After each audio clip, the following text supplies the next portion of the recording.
గోవా అంటేనే సుందరమైన బీచ్లు, ప్రకృతి అందాలకు పేరు. అందుకే గోవాలో టూరిస్టుల సందడి ఎప్పుడూ ఉంటుంది.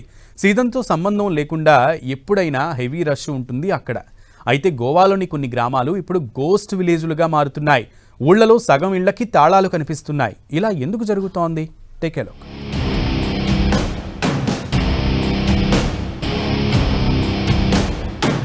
వండర్ఫుల్ విలేజ్లు కాస్త వెలవెల,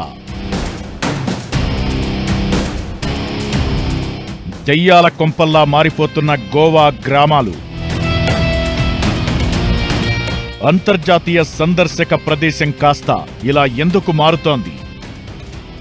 గోవా అనగానే బీచ్లు, అందమైన జలపాతాలు గుర్తుకొస్తాయి.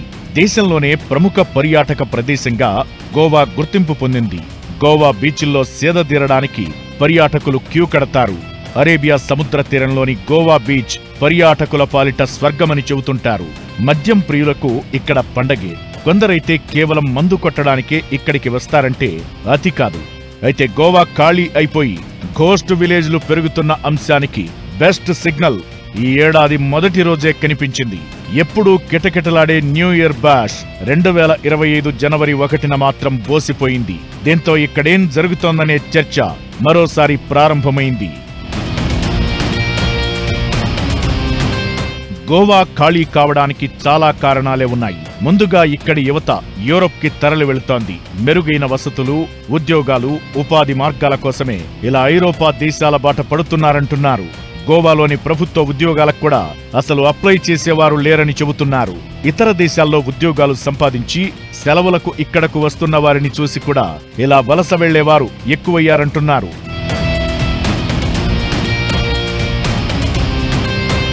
అరేబియా సముద్ర తీరంలో 125 కిలోమీటర్ల మేర విస్తరించిన గోవా బీచ్ల ప్రత్యేకతలే వేరు. సాయంత్రమైతే చాలు పర్యాటకులకు స్వర్గం కనిపిస్తుంది. మద్యం ప్రియులకు ఇదో స్వర్గధామం. స్వదేశీ బ్రాండ్లతో పాటు విదేశీ మద్యం తక్కువ రేటుకే దొరుకుతుంది. 450 ఏళ్ల పాటు పోర్చుగీసు పాలనలో ఉన్న గోవా పర్యాటకంగా ఎంతగానో అభివృద్ధి చెందింది. కొత్త ఏడాది వస్తుందంటే చాలు పర్యాటకులు, ముఖ్యంగా మద్యం కోసం కొందరు గోవాలో వాలిపోతుంటారు. అయితే కొద్ది సంవత్సరాలుగా ఇక్కడి స్థానికులు తమ ఇండియన్ పాస్పోర్ట్ ని సరెండర్ చేస్తున్నారు.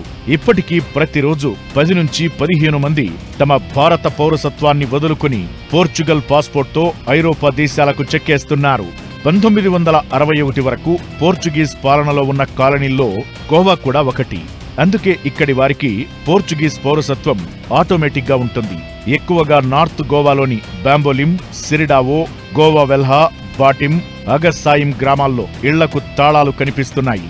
ఇక్కడి సెయింట్ ఆండ్రూస్ చర్చిలోని సెయింట్ విగ్రహాల ఊరేగింపు కేవలం ఈ గ్రామాల వారు మాత్రమే చూసేవారు.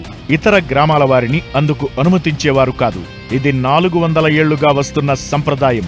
అయితే ఇప్పుడు ఇక్కడి స్థానికులు యూరోప్ దేశాలకు వలస వెళ్లడంతో ఈ విగ్రహాల ఊరేగింపు చేసేవారే కరువయ్యారు.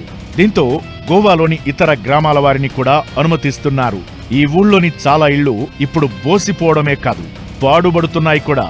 ఇలా ఖాళీ అవుతున్న గోవాకి కొన్ని నెలల క్రితం చోటు చేసుకున్న హింసాత్మక సంఘటనలు కూడా తోడయ్యాయి. దీంతో అటు పర్యాటకులు భారీగా వస్తున్నా ఖాళీ అయి దెయ్యాల కొంపల్లా మారుతున్న గ్రామాలు పెరుగుతున్నాయి.